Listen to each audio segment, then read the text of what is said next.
Attenzione, attenzione, Udine che interviene. Keram ha segnato il gol del vantaggio sulla promozione su sanitari, ceramiche e accessori per la tua casa. Sei vincente? Keram ti fornisce l'assist giusto per fare gol davanti a tutti.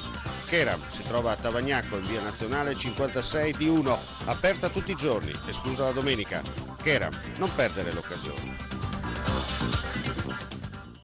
La nostra emittente, in occasione dell'87esima adunata nazionale degli Alpini a Pordenone, che si è svolta dal 9 all'11 maggio scorso, mette a disposizione di chi volesse un DVD con le riprese dell'adunata fatte da numerose gru da un'altezza di 50 metri. Il costo del DVD è di 30 euro, con la possibilità di spedirlo in tutta Italia. Per qualsiasi informazione o prenotazione potete chiamare i seguenti numeri: 0434 55 5486 o 0434 55 14 55. Ripetiamo: 0434 55 5486 oppure 0434 55 14 55. Gli Alpini, un'occasione unica da rivedere.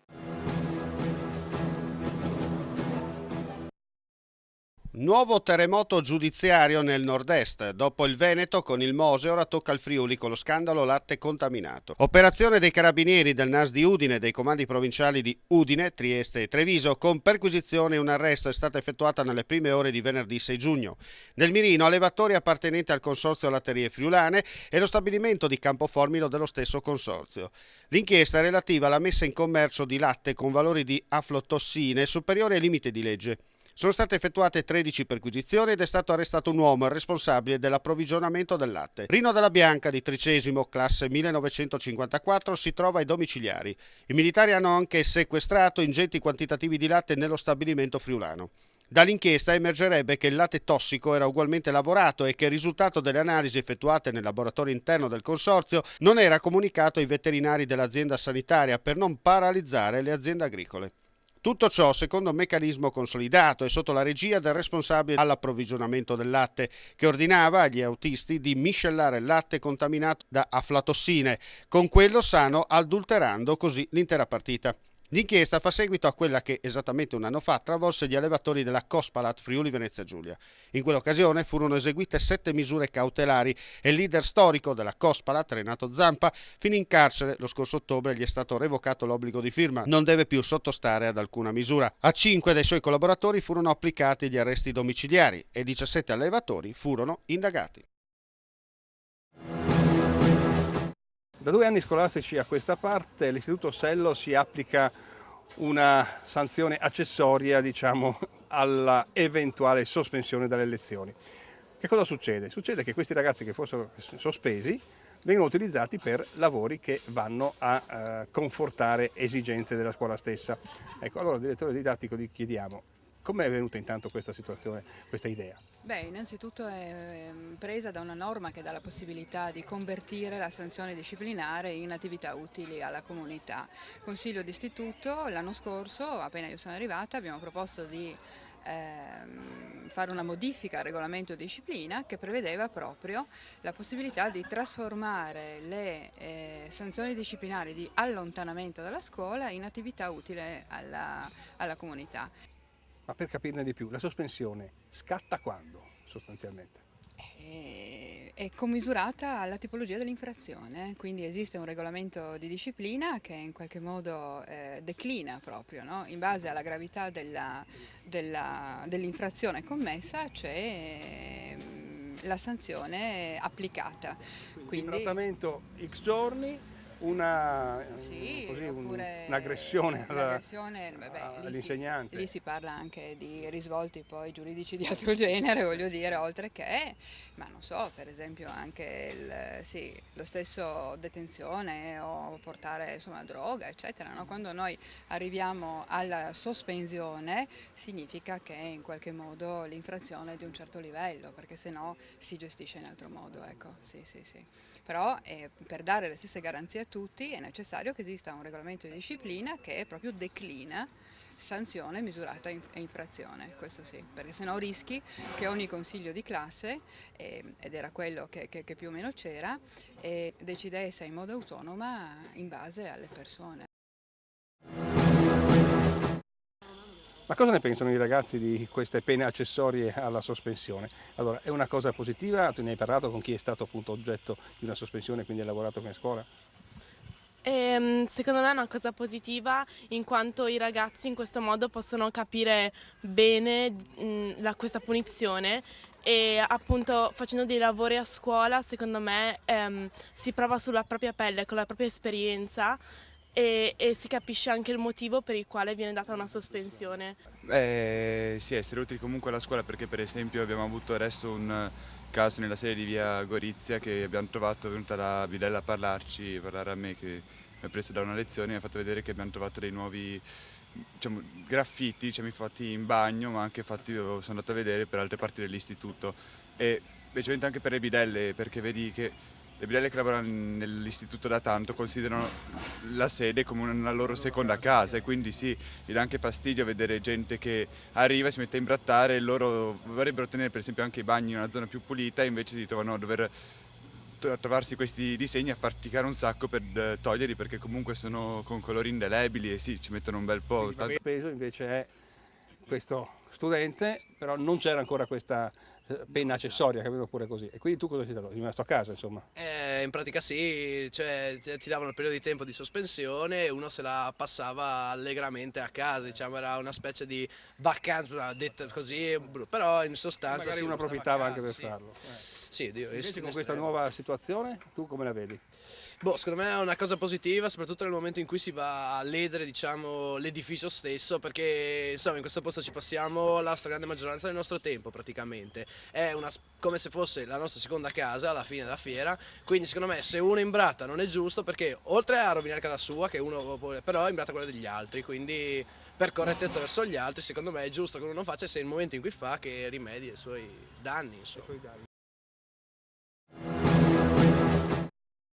Movida estiva ogni anno si ripropone lo stesso problema, non si trova fondamentalmente un accordo tra gli esercizi commerciali e i residenti del centro cittadino. A questo punto cosa bisognerebbe fare? Guardi, in questo caso specifico credo che non ci siano grosse responsabilità del comune, è un esempio tipico di burocrazia italiana, c'è un caos normativo incredibile, quindi in questo specifico caso di cui si dibatte in questi giorni non c'è una vera e propria responsabilità del comune.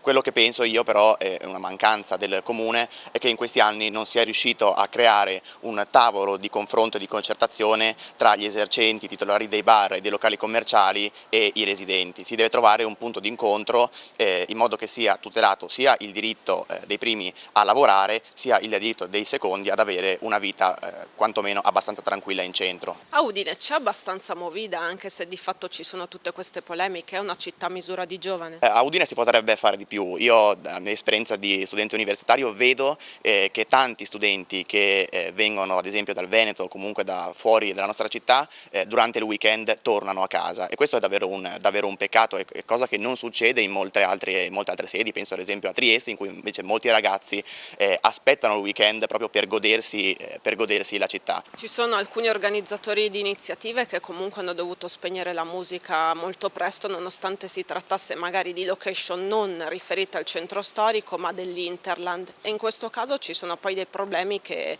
si riversano sulle manifestazioni. Fortunatamente c'è la possibilità di chiedere delle deroghe da parte degli esercenti, però io davvero trovo che ci sia una burocrazia assurda che limiti in maniera eccessiva le attività commerciali. Certo che ci devono essere dei controlli, ci devono essere dei limiti, ma siamo arrivati davvero ad un punto che ha dell'assurdo. L'opposizione critica la mancanza di interventi da parte dell'amministrazione. L'amministrazione risponde: noi abbiamo fatto comunque degli incontri anche con i commercianti e i commercianti hanno espresso soddisfazione. La verità sta nel mezzo e dunque qual è secondo lei? Io sono contro l'opposizione preconcetta e l'opposizione preconcetta è quella che fa perdere il centrodestra a Udine da decenni. Io penso che la mancanza del comune sia quella di non essere riuscito in questi anni a creare un serio confronto tra le posizioni dei residenti nel centro e le posizioni degli esercenti e dei commercianti. Questa è la vera mancanza e su questo certo il comune ha una propria responsabilità. Attaccare chi amministra in modo preconcetto e attaccarlo per qualunque cosa faccia credo che sia davvero sbagliato e i cittadini se ne rendono conto. Riqualificazione del Parco della Lesa di Cividale del Friuli, previsto una spesa di 128.000 euro, l'opposizione dice no alla distruzione degli spazi verdi, ma non no ai grandi eventi. Questo che vediamo alle nostre spalle si chiama Parco della Lesa. Ora, se domandiamo a un bambino che cosa si intende per parco, la prima cosa che gli viene in testa è che è un luogo dove ci sono degli alberi, ci sono degli spazi dove giocare, dei piccoli percorsi, insomma un posto dove anche andare a ricrearsi lo spirito e quando si ha piacere di stare anche un po' anche in compagnia, però in un ambiente sereno. Il primo lotto che è stato appena approvato a questa amministrazione, che come ben ricordava è di 128.000 euro, bene, il primo lotto, più della metà di questi soldi vengono destinate per fare un'enorme piattaforma in cemento armato di 1250 metri quadri. Obiettivo: grandi eventi. Bene, 2 anni fa qui c'è stato un grande concerto, quello di Ligabue. Non c'è stato bisogno di cementificare tutto questo terreno. E così come non c'è bisogno in altre grandi città dove questi eventi avvengono, penso a Villa Manin, ma potremmo pensare a tanti altri. Allora l'obiettivo qual era? È che se vogliamo valorizzare questo come parco, allora dobbiamo pensare a interventi assolutamente diversi. Noi in questa realtà continuiamo a cementificare, continuiamo a costruire per poi tenere gli appartamenti sfitti, perché la crisi economica è veramente grave, e continuiamo a distruggere una delle 2 cose fondamentali per lo sviluppo di questa città, che è l'ambiente col natisone ed è la cultura. Sappiamo che in questo periodo ci sono comunque per tutti i comuni grosse difficoltà economiche, patto di stabilità, restrizioni, ma questi soldi si riescono ad ottenere, a stanziare? Questi soldi sono già stanziati e sono proprio dell'amministrazione, quindi sono soldi nostri, noi concittadini. Allora giustamente in un momento di così grande crisi economica, qui a Cividale abbiamo oltre 300 famiglie che bussano alle porte dei servizi sociali per chiedere un aiuto. Spendere 50, 60, 70 mila euro per fare una piattaforma in cemento, la cui destinazione appunto non si sa esattamente se sarà poi anche sfruttata in quel senso, alcune grosse perplessità ce le pone.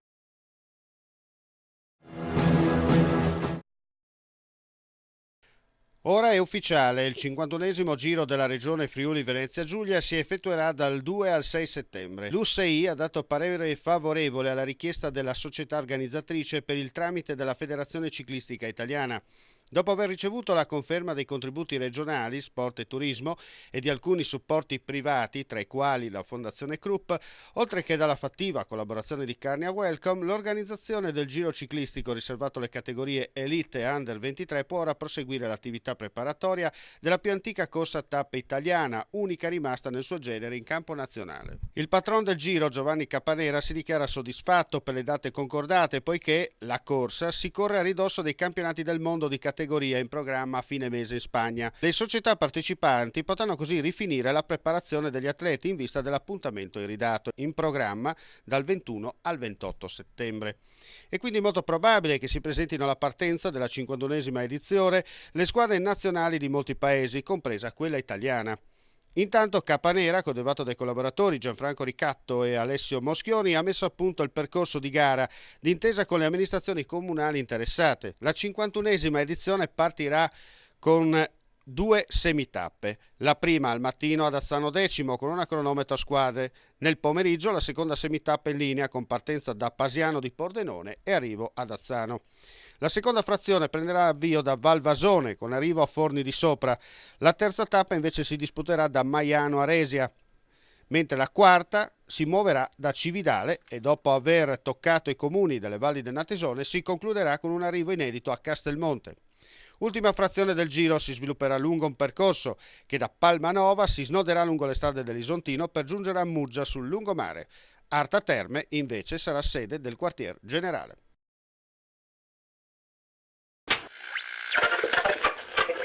Attenzione, attenzione, Udine che interviene. Keram ha segnato il gol del vantaggio sulla promozione su sanitari, ceramiche e accessori per la tua casa. Sei vincente? Keram ti fornisce l'assist giusto per fare gol davanti a tutti.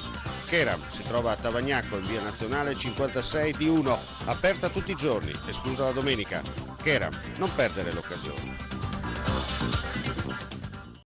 La nostra emittente, in occasione dell'87esima adunata nazionale degli alpini a Pordenone, che si è svolta dal 9 all'11 maggio scorso, mette a disposizione di chi volesse un DVD con le riprese dell'adunata fatte da numerose gru da un'altezza di 50 metri. Il costo del DVD è di 30 euro, con la possibilità di spedirlo in tutta Italia.